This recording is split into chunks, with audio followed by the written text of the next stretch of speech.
এইটুকু গাঁজা খাই কি শান্তি হয় নাকি? বালে আলপুর 10 গ্রাম গাঁজা হাতে এক টন শান্তি হয়ে না দিতে গেল পরে।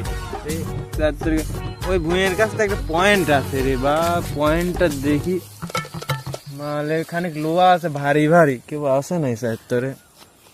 কো কেউ তো নাই, যাই চুরি করে আসে।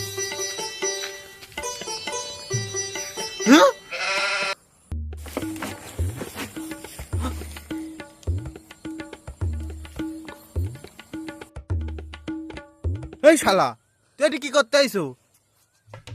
শালার পাইপ চুরি করতে এসে তো বিপদে পড়ি কেন? শালা কি আমি জানি না, ডিপের ইয়ারি নাকি ড্রাইভারই নাকি, একটা ফুসলায় ফুসলায় যা শুকেরি তাড়াই দি। ওই বাপু, ওই যে আমি ডিপের ড্রাইভার বুঝছো, ওই যে ডিপের পাইপে দিয়ে পানি মারাচ্ছে না, লোকজন মারতে আইছিল বাড়ির উপর, তাই আইসে আগে পাইপটা ঠিক করতে আইসি। তো তুমি এটা কি করতে আইসাও? এ বা নিশা তো আমি করছি ঠিকই, খানিকার গাঁজা খাই চাল।